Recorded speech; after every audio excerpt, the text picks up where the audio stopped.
Welcome and thank you for joining us for the second half hour, The Factor Uncensored. Tonight we're talking parenting in the Asian community. It's common among many families.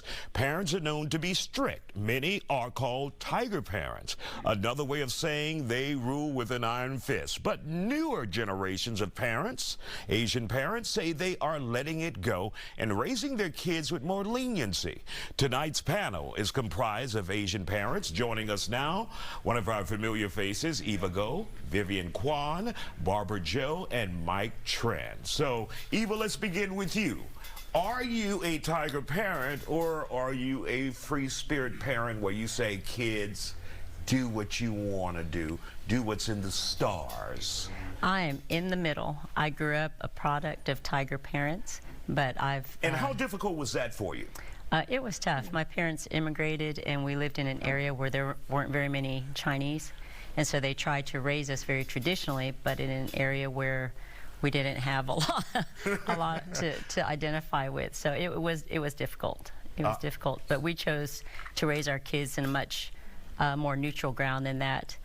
My oldest daughter said, "Oh, you should tell them the time that you tried to make Guppy eat her vomit." And I'm like, "No, I'm not going to tell that story." But we definitely have the traditional Chinese values of our kids wanting to be successful. What parent doesn't want their kids to be successful? But at the same time, I think we brought up the other side that's so absent in traditional families is the emotional side and the touchy side and the I love you side. So we've tried to balance those two things out. All right, Vivian, is that the balance that you're looking for as well, or you're just saying, hey, do what you want to do? I'm like Ava. I believe in being in the middle, really trying to get children or your kids to communicate better with you.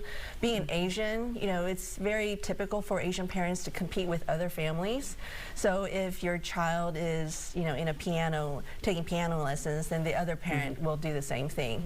And it's very, very competitive in the community, right? And they want all the kids to go to Ivy League colleges, you know, find the right spouse and so forth and so forth. But there's a lot of pressure.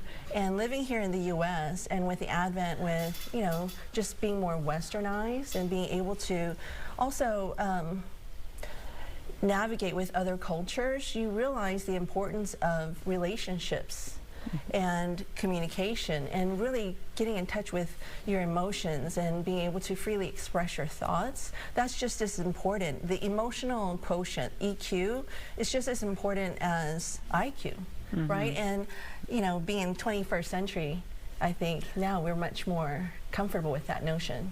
Barbara, your thoughts on this? So surprisingly, my parents were not tiger parents, which is very surprising because they were the immigrant generation, right?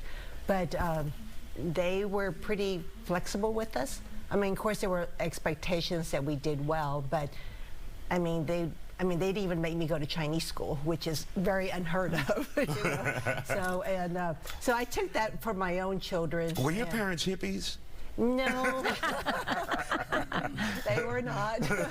No, definitely not hippies. Yeah. But I don't know, they just didn't subscribe to that. So that was never, as you became a parent, that was never part of your regimen to be a tiger parent. Right, but both my kids became engineers, so I did something right, you know. Got it anyway. I didn't push them, but they did it. All right, Mike, let's hear from you. I'm with Ava, same way. I'm right in the middle ground. I mean, I'm pretty much traumatized by, you know, Asian parenting, you know. And my parents are immigrants. They're, you know, pretty abusive. You know, get beaten up for doing wrong things. I haven't touched my kids or anything at all. I don't need to. And I try to, you know, instill them some kind of self-confidence. That's the thing. Well, I was lacking growing up with my parents. Everything you're doing was never good enough. You know what I mean? And no positive reinforcement whatsoever. So I'm trying to do a little bit opposite with my kids. The only thing that I want my kids to do, like I said, the strict rules are that you can't date until 18. That's my daughters don't date until 18. No makeup. That's the normal thing. Don't back talk to mom and dad. You know, be respectful. Those are core values I really stress on. But everything else, like pretty much, you know, their career, I let them choose. And Mike, what was that like, though, having a parent where enough was never enough and you could not get that emotional connection with them? That's hard, man. It's like, it felt like even when I was doing great things later on, I just felt like it wasn't enough. It's something that, man, you know what, you could have done better. Or you done this, you know, you did this wrong, you did that wrong.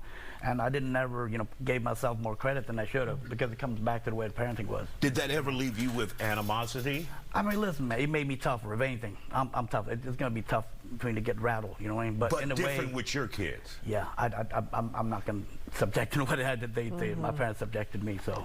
All right. We want to thank you all for joining us and sharing your story and your journey. Still ahead.